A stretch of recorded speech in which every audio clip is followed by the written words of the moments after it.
The history of modern India. It's this epic story, right? Full of empires, revolutions, and the birth of this massive nation.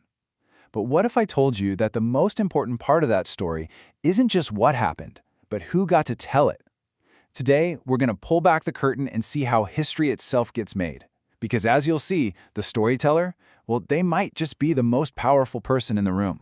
So our guide for this exploration is Srishti IAS' A Brief History of Modern India. It's a really important book for anyone trying to get a handle on this period. But we're not going to treat it like the final word. Instead, think of it as our key to unlock all the different and often totally conflicting ways this story has been told over the years.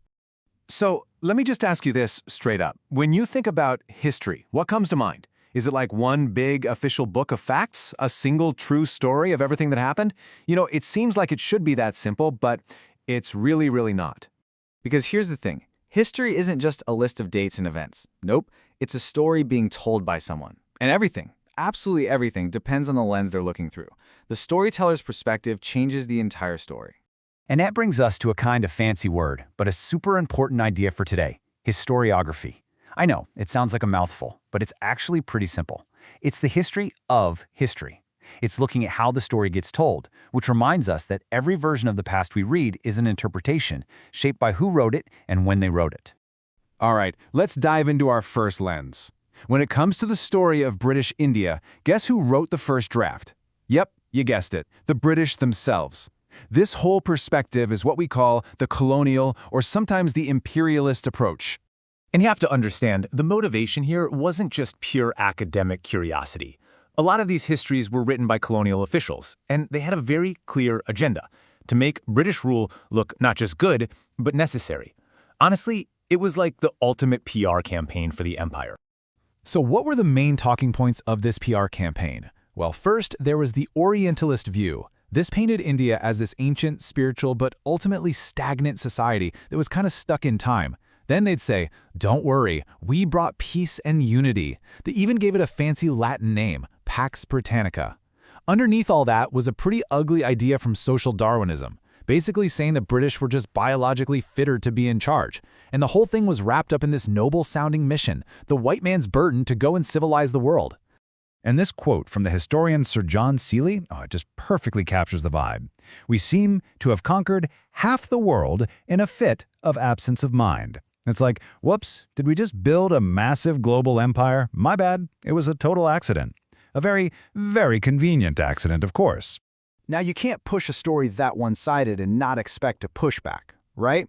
In response to that whole colonial narrative, a powerful new story started to take shape, this time written by Indians. And this we call the nationalist lens.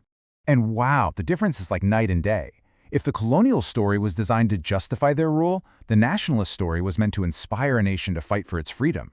Where the British criticized Indian society, nationalists looked back and celebrated its achievements. And where the British saw themselves as saviors, nationalists saw them as exploiters who were draining the country's wealth. It's the same period of time, but two completely different tales. So the key here is that this wasn't just about correcting a few facts in a textbook.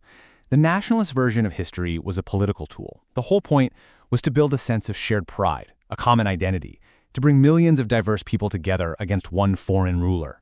This new national story was really built on three main pillars. First, it reminded people of India's incredible, glorious past.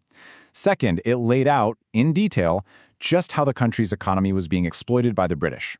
And third, it told the story of a shared struggle, creating heroes and martyrs that everyone could rally around. Okay, so we've got the colonial story of the benevolent rulers and the nationalist story of the heroic freedom fighters. Kind of sounds like a simple good guys versus bad guys, right? Well, history is almost never that simple, because other historians came along, looked at both stories, and said, hold on a second, you're both missing some pretty big pieces of the puzzle. And this is where things get really juicy. A group of historians, mainly based at Cambridge University, came along with a totally different and pretty provocative idea. They argued that the Indian independence movement wasn't really this grand, patriotic struggle. Instead, they saw it as a bunch of squabbling among Indians themselves, competing for the jobs, power, and perks that the British colonial system had to offer. As you can imagine, this idea was, and still is, super controversial. Critics basically said it strips away all the ideals, all the sacrifice, all the genuine belief in freedom, and reduces the entire movement to what they called animal politics, just a raw scramble for money and power. It's a pretty cynical view for sure, but it does force you to look at things from another angle. But you know what? There were even bigger gaps in the story. Feminist historians showed up and started asking a really simple but totally game-changing question. Where are all the women? Think about it. Both the colonial and the nationalist stories were all about great men, viceroys, generals, male freedom fighters.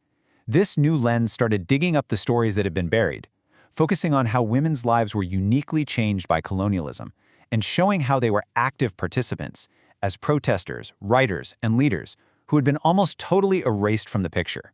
So we've got all these different lenses, right?